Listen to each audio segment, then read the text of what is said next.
This is my review of Sakamoto Days episode 3. You guys can watch it or you can click off and watch some other video because I'm going to just be giving my little 2 cents. So what ended up happening in episode 3 is this new girl, she ends up getting hired on. However, she ends up showing up late to work. In the process, it's just like you're late. And if you've never had an actual job, it's best to show up on time. And they're having this like whole fussy little caring and compassion because he cares a lot more about the work than she does. Apparently right now they're both ex-hitmen, where she's like an ex-mafia member, and 2 hours is not a little late, 2 hours is very late. She doesn't know how to stock things, which that got me thinking a little bit. I'm like, do people just not know how to work, or have they just never worked like a normal job? And it's just like, well, the only work that she has ever done is like burying bodies, and she's like, we can just let the customers figure out where to put the stuff, and she just like stacks the shelves in the exact way that she wants to stack the shelves, not in the way that is actually supposed to be stocking the shelves in. And that's why it's like the only work that she ever did was dig holes and toss gunny sacks of who knows what into it.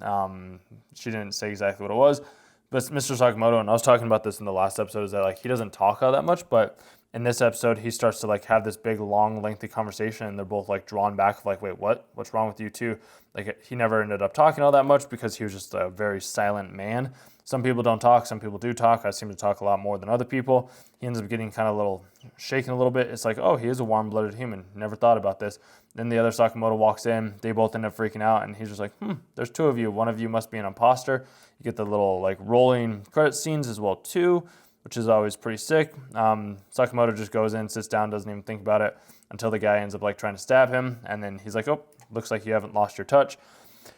This guy, you find out, is another hitman. Thank goodness for that. How did he do that with his face? He doesn't understand. He also can't read his mind, even though he is a psychic. And they end up going through, walking, knocks the dude out. He's basically a complete liar. You can't trust anything that this guy says. They end up having a nice little, like, he's like, oh, I used to work he's only 18, worked at the supermarket across the street. They're like, there's no supermarket. And that's where he's like, he's a hitman and he's 27. Everything he said, but both of these are very gullible. So like everything he said has been a lie, like I said. They end up going through, this pizza guy ends up coming in, trying to assassinate him. But like the psychic can read the minds of everybody else. Nobody really cares whether or not he gets taken out because he knows how strong he is. Same with Sakamoto, yet the pizza guy doesn't necessarily know how strong he actually is. So they're just enjoying the pizza. They don't really care if like the other guy's life gets lost because he knows how strong he is, but he doesn't know how strong Sakamoto is, or the other dude. And it's just like, Nagami, wait, you can't kill any people. And he's like, don't tell me you're going to try and make it through this whole thing without getting killed or killing other people. He still wants to be able to maintain the family rule that he ended up seeing on the first one or in the last episode. They both look at the pizza box like they know what's happening. She's kind of curious. It's like, she's like, oh, maybe I should leave the country. Because she doesn't want to have to deal with any of that other stuff. And it's just like, there's no way that this guy is worth 8 billion yen. And yet he is. They end up having this little ordeal conversation. He ends up looking at the pizza box and stopping them when he's in the middle of a conversation. So he's like, if I'm going to show you hell if you keep following me. He knew there was a camera in there. It's just like, okay, maybe this guy is getting a little bit interesting. Have the little cup of noodles, and they have a nice little meal. Forget that they have to go to this other place, which he doesn't necessarily want to go to because there's a lot of people there. But it's like basically a wonderland for kids, and this is the part of being like an adult that you have to go through of having a child, is having these different experiences. They're having fun on the ride and doing the things that they enjoy doing.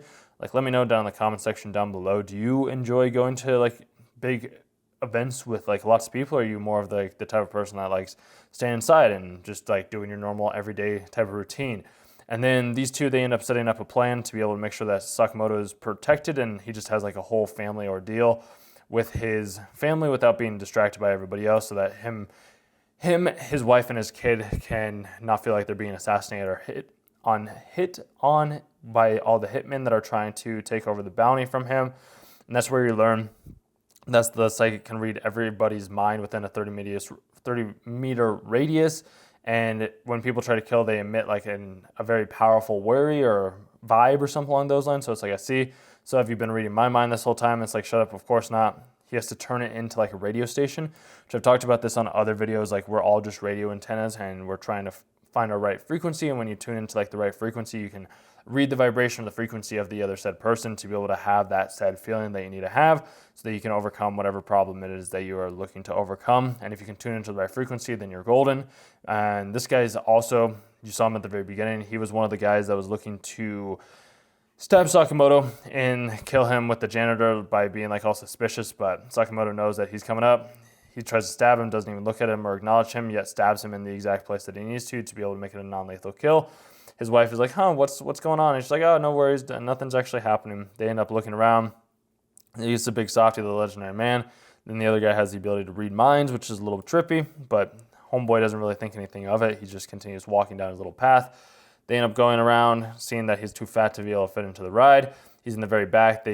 This girl has a very strong intuition, a little bit more than he does, because she's able to spot this dude before he does, because he's not like emitting like the vibe. And then all of a sudden he's like, oh crud, he is actually saying these types of things, which I'm still kind of curious too. Like, how is he able to know what frequency to tune into? Because each person has a different frequency that they're resonating at. He ends up jumping out of the roller coaster.